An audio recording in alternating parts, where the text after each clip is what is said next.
And also recently, the Cleveland Clinic Children's Hospital held their 23rd annual HeartThrob Ball at Cleveland Public Auditorium. Here's a look at many here in Cleveland doing what they can to help make a difference. Dr. Piedemonte, why is having this event every year so important to you? Because this is a pretty big deal in Cleveland, but what does it mean for you?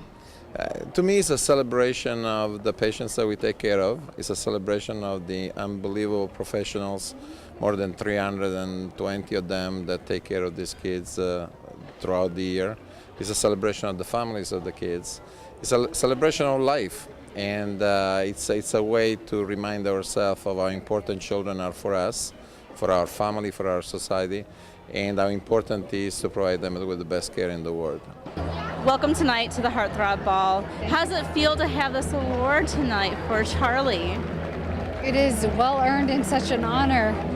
I think it's well earned. It was a long stay at the Cleveland Clinic with such fantastic care, and we're very proud of them.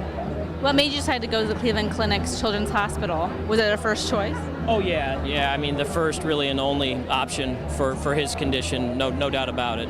Yeah. Now, for parents out there that might have children that are going through certain ailments right now, what would be your first piece of advice to tell them when struggling with an issue like this? Well, you've got to be patient, of course, and sort of trust that things will work out. Sort of look to that destination. That destination may take longer than you like, but it comes. And so just got to keep the faith and stay together as a family and say your prayers, and it'll work out. Doctor, you performed the heart surgery for our recipient Charlie tonight. How does it feel to see him and his family here tonight celebrating? Oh, it can't be more special to see the whole family with Charlie, who's now just indistinguishable. He's just one of the boys. You wouldn't know if you had to pick at the table who's the kid who went through what he went through.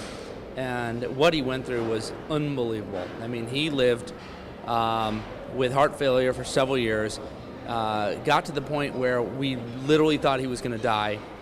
And fortunately, we were able to put in a device to save his life while he waited for a heart.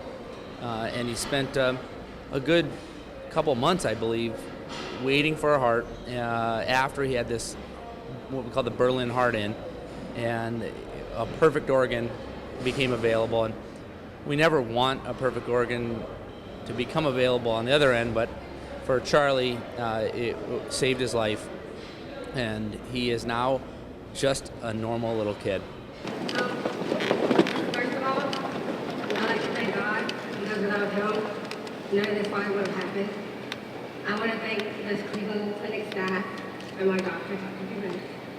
And I just want to thank you all for coming out tonight and supporting. And Christine and Charlie. Thanks.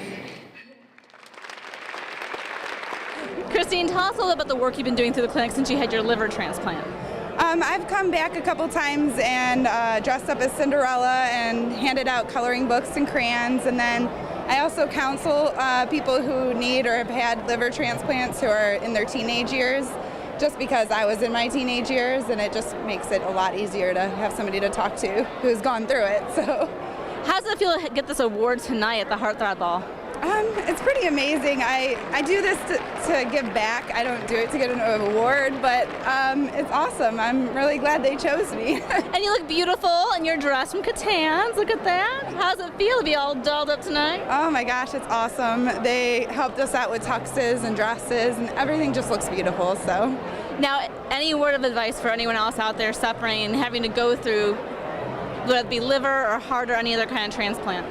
Just to hang on. I mean, it'll come eventually, and the way I look at it, there's always somebody out there in a worse condition than I had, and it just kind of, you gotta keep your hope up.